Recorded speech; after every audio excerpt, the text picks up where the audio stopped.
मान लो कि दो दोस्त हैं, एक काम करता है एज अ फ्रीलांसर जो कि 3 से 5 क्लाइंट हैंडल करता है, खुद से सारी चीजें मैनेज करता है, घर से ही अपने काम करता है और ठीक ठाक पैसे कमा लेता है। लेकिन दूसरी साइड है एक एजेंसी ओनर जो कि एक ऑफिस स्पेस जिसके पास है, 15 20 50 लोगों की टीम है, 50 से 100 क्लाइंट्स वो मैनेज करता है। तो डिपेंड करता है कौन सा कितने पैसे कमा सकता है। और साथ ही साथ देखो, यहाँ पे सिर्फ पैसे की बात नहीं होती, यहाँ पे ये भी है कि कैसा लाइफस्टाइल आप जीना चाहते हो। बिकॉज मैंने एज अ फ्रीलांसर भी काम करा है और अब हम एज अ एजेंसी ओनर काम कर रहे हैं जहाँ पे हम ज़्यादा क्लाइंट्स को मैनेज कर रहे हैं।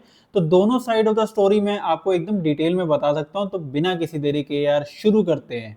तो यार मैं ना आपको आज 3 चीज़ें बताऊंगा जो कि शायद ही आपको इस फील्ड के अंदर यूट्यूब पे कोई फ्री में बताएगा। पहली चीज़ कि यार देखो, चाहे आप एज अ फ्रीलांसर काम करो या आप एज अ एजेंसी ओनर काम करो, हर किसी की कमाने की एक लिमिट होती है। बिकॉज ऐसा नहीं है कि आप फ्रीलांसर बन के भी आप 5 6 लाख महीने का कमा लोगे या एजेंसी ओनर बन के आप 10 लाख 15 लाख 50 लाख कमा लोगे। ठीक है, बहुत सारे करते हैं लेकिन वो नंबर काफी ज्यादा कम है। तो हर किसी की ना एक लिमिट होती है कमाने की। ठीक है, तो ये पहला सच है।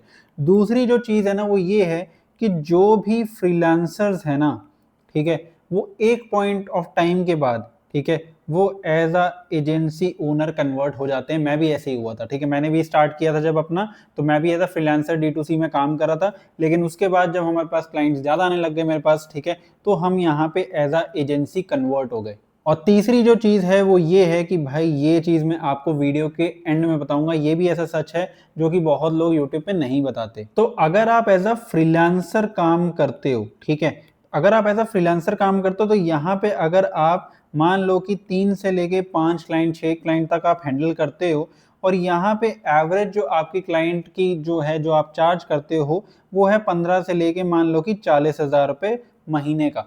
तो एनीवेयर आप यहाँ पे 1 से लेके 2 लाख रुपए महीने का आराम से कमा सकते हो सकता है जब आप स्टार्ट करो तो यहाँ पे आपके पास एक ही क्लाइंट हो या 2 क्लाइंट हो, तो यहाँ पे हो सकता है आप 50,000 कमाओ या 20,000 रुपए महीना कमाओ। लेकिन ओवर टाइम जैसे जैसे आपके पास क्लाइंट आएंगे, 5 6 क्लाइंट हो गए और आप यहाँ पे अच्छा खासा उनसे चार्ज भी कर पा रहे हो, जो भी सर्विस आप उनको दे रहे हो, तो यहाँ पे आप फिर भी एक एवरेज आप 1 से लेके 1.5 लाख रुपए महीना आप आराम से एज अ फ्रीलांसर यहाँ पे कमा सकते हो। अब यहाँ पे एज अ फ्रीलांसर के फायदे क्या होते हैं कि यहाँ पे देखो, आप बहुत कम क्लाइंट्स मैनेज कर रहे हो, 3 से लेके 5 क्लाइंट आप मैनेज कर रहे हो और यहाँ पे आप क्या कर सकते हो, वर्क फ्रॉम होम, मतलब घर से ही भाई काम कर सकते हो। आपको कोई ऑफिस ऑफिस जाने की जरूरत नहीं है, किसी कंपनी को ज्वाइन करने की भी जरूरत नहीं है। घर से अपनी स्किल के बेस पे आप पैसे कमा सकते हो।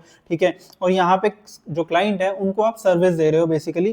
ठीक है, तो आप ऐसा फ्रीलांसर काम कर रहे हो, क्लाइंट आ गया तो ठीक है, नहीं आ गया, नहीं क्लाइंट को रिजल्ट आ रहे तो क्लाइंट चला गया। आपको कोई यहाँ पे जवाबदारी करने की जरूरत नहीं है या आपका कोई बॉस नहीं है या कोई मैनेजर नहीं है, कोई भी टाइप की आपकी चीज नहीं है। जब मन हो तब आप यहाँ पे काम कर सकते हो और इतने लगभग पैसे आप इजीली एज अ फ्रीलांसर कमा लोगे। बट ये तो हो गए फायदे, लेकिन इसका नुकसान जो है ना वो ये है कि कभी भी आप ज्यादा स्केल नहीं कर पाओगे। जैसे मैंने कहा कि आप 3 4 5 6 क्लाइंट तक आप इजीली देख सकते हो, लेकिन एक पॉइंट के बाद आप ज्यादा क्लाइंट नहीं देख पाओगे, स्केल नहीं कर पाओगे।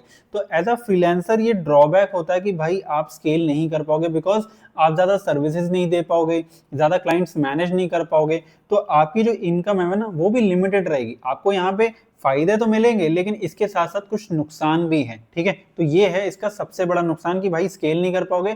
और दूसरा जो मैं ओवर द टाइम मैंने यहाँ पे देखा है जो कि लोग नहीं बताते हैं, वो ये है कि भाई बहुत सारे ना अच्छे क्लाइंट, मतलब कि मान लो कोई क्लाइंट है जो 3 लाख 4 लाख रुपए पर मंथ देता है। जैसे हमारे पास भी कुछ क्लाइंट्स हैं जो 2 3 लाख रुपए तक भी पर मंथ हमें देते हैं। ठीक है, वो क्लाइंट्स कभी भी आपके पास नहीं आएंगे। बहुत कम चांस है कि एज अ फ्रीलांसर आप उन क्लाइंट्स को ले पाओ, बिकॉज अगर आप एज अ एजेंसी हो तभी आप उन क्लाइंट को रीच कर पाओगे, पिच कर पाओगे और वो आपके पास आएंगे। बिकॉज बहुत सारे अच्छे ब्रांड्स फ्रीलांसर्स को हायर नहीं करते, वो एजेंसीज के पास ही जाते हैं। तो ये कड़वा सच है जो आपको समझना पड़ेगा अगर आप एज अ फ्रीलांसर काम कर रहे हो। अब बात करते हैं कि अगर आप एज अ एजेंसी ओनर काम करते हो भाई तब क्या है और कितने पैसे आप यहाँ पे कमा सकते हो। बिकॉज जैसे मैंने कहा कि यहाँ पे एक सीलिंग होती है जो हर किसी की होती है, तो वो क्या है, देखो अगर आप ऐसा एजेंसी काम करते हो तो यहाँ पे सिर्फ कमाना नहीं होता, यहाँ पे आपके खर्चे भी होते हैं। बिकॉज आपने अगर एक ऑफिस स्पेस ले रखा है तो उसका भी रेंट होगा। आपकी जो टीम है, मान लो जितनी भी बड़ी भी टीम है, 5 10 15 20 लोगों की, उनकी सैलरीज भी हैं।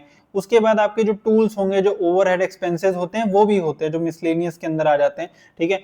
तो अगर आप यहाँ पे एज अ एजेंसी ओनर, अगर एटलीस्ट जो मैं बोलूंगा जो इंडस्ट्री में आजकल नंबर चल रहा है वो है, अगर आप 5 से 6 लाख रुपए on a consistent basis, because यहाँ पे आपको ये समझना पड़ेगा कि क्लाइंट्स कभी भी कंसिस्टेंट नहीं होते।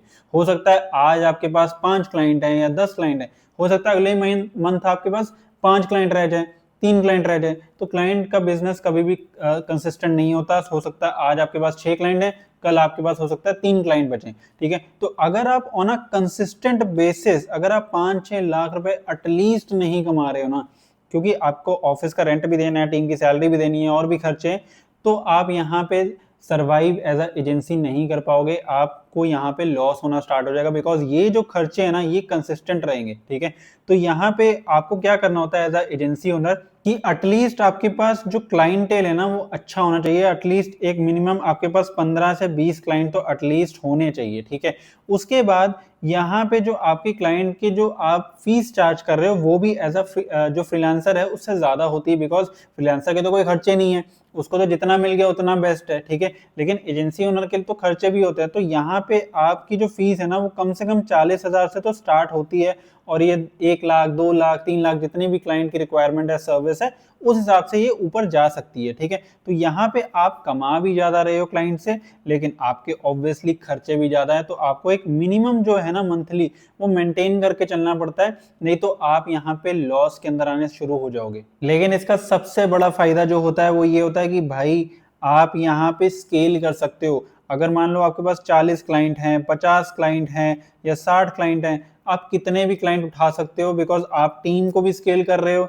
आपके खर्चे अगर बढ़ रहे हैं तो साथ ही साथ आपका क्लाइंटेल भी बढ़ रहा है, ठीक है। और जैसे जैसे क्लाइंटेल बढ़ेगा ना वैसे वैसे आप यहाँ पे क्या होगा, आपके खर्चे आप कंसिस्टेंट या कम स्पीड पे बढ़ा सकते हो, और यहाँ पे आपको प्रॉफिट ज्यादा होना स्टार्ट हो जाएगा। तो अगर आप एज अ एजेंसी ओनर अगर आप हो और इंडिया में ठीक ठाक आप कर रहे हो, एटलीस्ट आप, मैं मान के चलता हूँ कि एटलीस्ट आप 5 से 6 लाख या मे भी इससे ज्यादा भी 7 8 9 लाख तक भी आप आराम से यहाँ पे बना लोगे।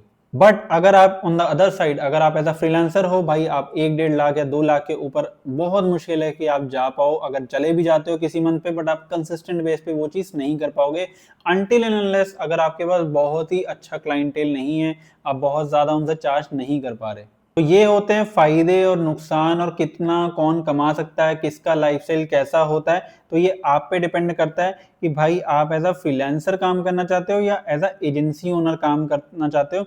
और यहाँ पे जो तीसरी चीज जो मैं आपको पॉइंट बता रहा था ना, जो यहाँ पे कोई नहीं बताता, वो ये है कि आप यहाँ पे क्या कर सकते हो।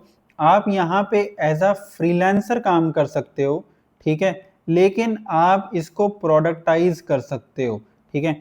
अब ये क्या मतलब होता है, ये होता है कि आप ना तो पूरी तरह फ्रीलांसर हो ना पूरी तरह एजेंसी ओनर हो। आपने क्या करा, मान लो आपने कहा कि यार मैं ना मेटा एड्स की सर्विस देता हूं और मैं कम से कम चार्ज करता हूं 30,000 पर मंथ, ठीक है।